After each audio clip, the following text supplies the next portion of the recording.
বন্ধুরা কেমন আছেন সবাই? আপনি কি জানেন পৃথিবীর সবথেকে দামি বাড়ি কোনটি? জি বন্ধুরা, পৃথিবীর সবথেকে দামি বাড়ির মধ্যে দ্বিতীয় নম্বর অবস্থানে রয়েছে মুকেশ আম্বানির বাড়ি অ্যান্টিলিয়া। এই বাড়িটির দাম এতটাই বেশি যে মুকেশ আম্বানি চাইলে মুম্বাইয়ে একটি বুর্জ খালিফা তৈরি করতে পারতেন। অ্যান্টিলিয়া বাড়ি তৈরি করার জন্য একটি নয় বরং দুইটি অস্ট্রেলিয়ান কোম্পানিকে হায়ার করা হয়েছিল। আপনি হয়তো নাও জানতে পারেন এই বাড়িটি তৈরি করতে মোটামুটি $2 বিলিয়ন খরচ হয়েছিল, যা বাংলাদেশি টাকায় কনভার্ট করলে দাঁড়ায় প্রায় 23,000 কোটি টাকা। কিন্তু এত টাকা খরচ করে তৈরি করা এই বিল্ডিংকে পৃথিবীর সবথেকে খারাপ স্ট্রাকচারাল বিল্ডিং বলা হয়। কিন্তু কেন, কি এমন ঘটেছিল এই বিল্ডিংটি তৈরি করার সময়, তা সবই জানবো আজকের এই ভিডিওতে। আপনি যদি আমাদের চ্যানেল নতুন হয়ে থাকেন তাহলে ঝটপট চ্যানেলটিকে সাবস্ক্রাইব করে ফেলুন। তো চলুন ভিডিওটি শুরু করা যাক। অ্যান্টিলিয়া বানানোর কাহিনী শুরু হয় 2002 সালে, যখন মুকেশ আম্বানির বাবা ধীরুভাই আম্বানি মৃত্যুবরণ করেন। তখন তার সম্পূর্ণ সম্পত্তি তার দুই ছেলের মধ্যে ভাগাভাগি হয়ে যায়। তবে সেই সময় তারা দুই ভাই ব্যবসা থেকে অনেক মুনাফা অর্জন করেছিল, আর মুকেশ আম্বানি এখনও তার জায়গা ধরে রাখতে পেরেছে। আর অন্যদিকে অনিল আম্বানি তার জায়গা ধরে রাখতে পারেনি। যেহেতু মুকেশ আম্বানি ধনী ছিলেন, তাই তিনি পরিকল্পনা করেন তার স্বপ্নের বাড়ি অ্যান্টিলিয়া তৈরি করার। এবং শুরুতে চিন্তা ভাবনা করা হয়েছিল যে অ্যান্টিলিয়া তৈরি করতে $2 বিলিয়ন খরচ হবে।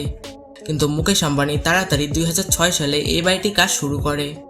সবার প্রথমে মুকেশ আম্বানির প্রয়োজন ছিল একটি জায়গা যা এত বড় বাড়ির ওজন ধারণ করতে পারবে। শত খোঁজাখুঁজির পর জমিটি মুম্বাইয়ের আল্টামাউন্ট রোডে পাওয়া যায়, এবং বাড়িটি তৈরি করতে মোটামুটি 4 লক্ষ স্কোয়ার ফিট জায়গার প্রয়োজন ছিল। তাই মুকেশ আম্বানি 21 কোটি টাকা দিয়ে ওই জায়গাটি ক্রয় করেন। আর আপনাদের জানিয়ে রাখি, যে সুন্দর বাড়িটি আপনারা দেখতে পাচ্ছেন, এই জায়গাতে বিল্ডিং তৈরির আগে একটি অনাথ আশ্রম ছিল। কিন্তু প্রয়োজনের কারণে মুকেশ আম্বানি কয়েকগুণ বেশি টাকা দিয়ে এই আশ্রমটিকে কিনে নেন। এরপর মুকেশ আম্বানি খুঁজতে শুরু করেন এমন একটি কোম্পানি, যেই কোম্পানিটি 23,000 কোটি টাকার বিনিময়ে পৃথিবীর সবথেকে দামি বাড়ি তৈরি করতে পারবে। আর এর কারণে মুকেশ আম্বানির ওয়াইফ নীতা আম্বানি এমন একটি কোম্পানিকে ডেকে পাঠান, যে কোম্পানিটি পৃথিবীর সবথেকে বড় বড় বিল্ডিং তৈরি করেছে। কারণ নীতা আম্বানি চাইছিলেন তার বাড়ি তৈরি করতে তিনি কোনো টাকার অপস করবেন না।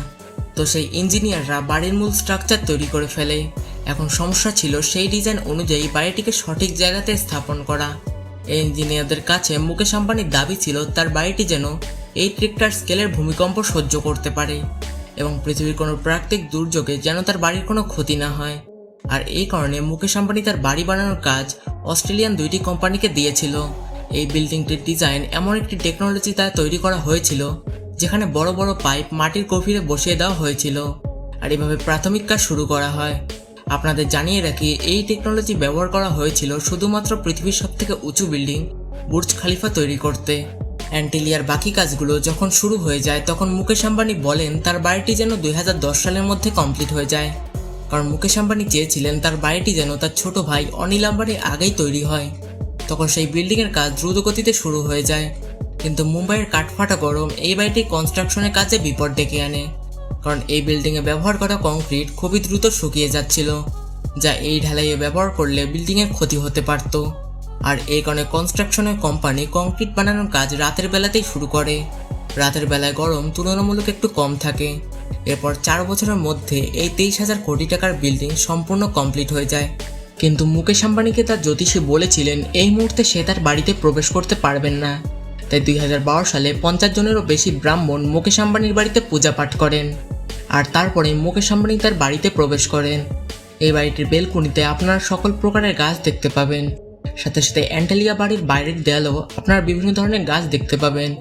এর কারণ ছিল গরমকালে দেওয়াল এবং ঘরের রুমগুলো এই গাছগুলোর কারণে ঠান্ডা থাকবে। একটা কথা আপনাদের জানিয়ে রাখি, জুন এবং জুলাই মাসে মুম্বাইয়ের তাপমাত্রা 40 ডিগ্রি সেলসিয়াসের উপরে চলে যায়। আর সেই সময় অ্যান্টিলিয়ার এই জায়গাতে -10 ডিগ্রি সেলসিয়াস তাপমাত্রা থাকে। কারণ অ্যান্টিলিয়ার এই অংশে উইন্টারল্যান্ড যন্ত্র বসানো হয়েছে, যেখান থেকে কৃত্রিম বরফ উৎপন্ন হয়। আপনাদের মধ্যে অনেকে হয়তো জানেন মুকেশ আম্বানির গাড়ির প্রচুর শখ রয়েছে। তাই তার গাড়ির কালেকশনের মধ্যে 168টি ভ্যারাইটি কার রয়েছে।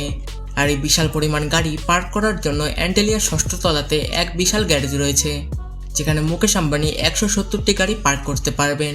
আর সেগুলি সার্ভিসিংয়ের জন্য 7ম তলাতে একটি সার্ভিসিং রুম রয়েছে। কিন্তু অবাক করা বিষয়টি হচ্ছে 4 লক্ষ স্কোয়ার ফিটের এই বাড়িটি মাত্র 5 জন ব্যক্তির জন্য তৈরি করা হয়েছে, এবং তারা হচ্ছে মুকেশ আম্বানি, নীতা আম্বানি এবং তার 3 জন ছেলে মেয়ে। এর থেকে অবাক করার বিষয়টি হচ্ছে এই 5 জনকে দেখাশোনা করার জন্য বাড়িটিতে 700 জন স্টাফ রয়েছে। আর এটা শুনে আপনি বুঝতেই পারছেন কেন এই বাড়িটিকে পৃথিবীর সবথেকে দামি বাড়ির মধ্যে দ্বিতীয় নম্বর অবস্থানে রাখা হয়েছে। আর মুকেশ আম্বানির এত বড় বাড়ি দেখে আপনার মনে একটা প্রশ্ন জাগতেই পারে যে মুকেশ আম্বানির বাড়ির বিদ্যুৎ বিল কত আসতে পারে। সাধারণ মানুষের বাসায় বিদ্যুৎ বিল 2 থেকে 3,000 টাকা হয়ে থাকে, কিন্তু সেই হিসেবে মুকেশ আম্বানির বাড়ির বিদ্যুৎ বিল এর থেকে 100 গুণ বেশি হওয়ার কথা ছিল। কিন্তু আপনি জানলে অবাক হবেন, মুকেশ আম্বানির পুরো বিল্ডিংয়ের বিদ্যুৎ বিল 17 লক্ষ টাকা। এই টাকাগুলো আমাদের কাছে অনেক বেশি মনে হলেও এটি মুকেশ আম্বানির কাছে কিছুই না। সাম্প্রতিক সময়ে মুকেশ আম্বানির ছোট ছেলে অনন্ত আম্বানির বিয়েতে মুকেশ আম্বানি $600 মিলিয়ন খরচ করেছেন, যা পৃথিবীর সবথেকে ব্যয়বহুল বিয়ের খেতাব অর্জন করেছে। তো বন্ধুরা, ভিডিওটি আপনাদের কেমন লেগেছে তা অবশ্যই আমাদেরকে কমেন্ট করে জানাবেন। আর এরকম সব ইন্টারেস্টিং এবং তথ্যবহুল ভিডিও দেখতে হলে চ্যানেলটিকে সাবস্ক্রাইব করে রাখতে পারেন। তো দেখা হচ্ছে পরবর্তী কোনো ভিডিওতে। ভালো থাকবেন, সুস্থ থাকবেন, টেক কেয়ার, আল্লাহ হাফেজ।